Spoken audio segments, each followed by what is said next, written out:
Ladies and gentlemen, welcome back to Ringside Cinema. I am Money Mike, and today we're going to talk about Saturday night's main event, the defining moment of John Cena's heel turn when he faces R-Truth. Now, it is a non-title match, but could you imagine if they did a dusty finish where they made people think R-Truth won the championship? Like, that pop would be insane. But you're probably thinking to yourself, how is this the defining moment of his heel turn? He's only been the champion for a month. Well, because John Cena versus R-Truth doesn't just mean John Cena's facing R-Truth. R-Truth is the symbol of the fans, right? And that's been John Cena's whole entire thing since his heel turn, is that he's been telling us how bad we've been and that we've been abusing him for 20 years. And he broke up with us and all this other stuff. So it's John Cena, R-Truth, in the sense of John Cena versus the fans. And I've seen a lot of people say, why did R-Truth get involved at Backlash? Oh, it was Travis Scott all over again. Listen, my WrestleMania experience video. After I got back from WrestleMania, I got sick, I lost my voice. So a lot of videos I had planned, I am planning on doing them in the next month or so, along with a lot of Money in the Bank content. But I was there at WrestleMania. Honestly, I can honestly tell you, I wish Cody Rhodes versus John Cena was as good as a match as John Cena versus Randy Orton. I wish that we didn't get that long Travis Scott entrance. Oh my gosh. It was insane. Like, the live crowd did not like that. But if you follow WWE for a long time, then you know 2011, John Cena, R-Truth, this story goes back years. And so when you look at John Cena going up against R-Truth, again, it's kind of a full circle moment when you think about 2011 and what R-Truth was doing as a character. And which is why I say this is going to be the defining moment, because this is either going to go one or two ways. Either this is going to be the moment where John Cena is going to realize what he's doing is wrong, and this is what's going to lead to him turning to a face, or he's going to become even more of a heel, or more so, he's going to define that he is a heel, and he's going to do the worst thing ever to R-Truth that is going to make us boo him finally as a heel. Because I do think, and I will talk about this in another video, I do think doing the farewell tour, mixing with the heel turn when you have the fans that want to cheer him, it's kind of conflicting a little bit. Because Cena is supposed to be a heel, but he's getting like babyface chants, and he's, you go back to Randy Orton, John Cena Backlash. After the show, there was a video of John Cena where he's getting showered with "Thank You Cena" chants. Now, look, I don't know if Triple H finally realized, okay, you know what? Let's start the transformation of you going back to a babyface And it was part of the story of, okay, John, I want you to sell the idea that you're conflicted. Or was that the performer John Cena that is fighting within this character that he's supposed to be a bad guy, where he knows it's his final year in wrestling in the WWE, and he can't interact with the fans. Like, he wants to go and he wants to shake everybody's hand. He wants to talk to all the kids. He doesn't want to berate the little kids. Like that poor kid in Brussels. Like you can see kind of there's this inner battle, it almost feels like, with the performer versus the character, where it almost feels like he maybe regrets doing the heel turn,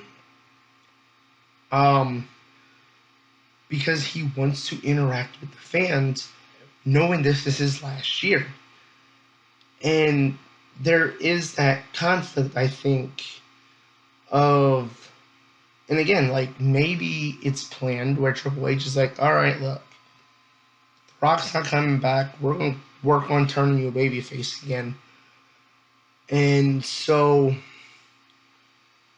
like, it's one of those things where you can see it in John Cena's face, where he wants to kind of interact with the fans, but he can't because he's a heel.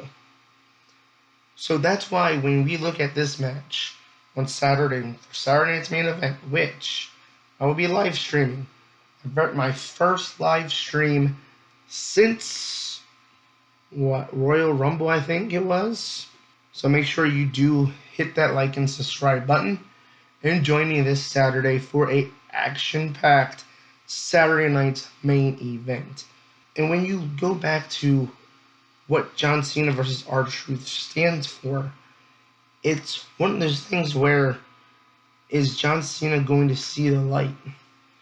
Where he's beaten down R-Truth, and then Cena is going to see the light and realize what I'm doing is wrong. Again, I could be wrong that they're, making it a part of this, that it's already starting from a story perspective, where John Cena is purposely already showing signs that he's conflicted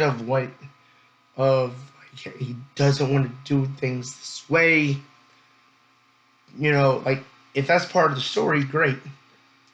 But, again, I do feel like that's more so the performer John Cena going, man, I really want to interact with these fans in these cities I will not be in anymore for the last time. That is really showing when, after the show and even during the matches.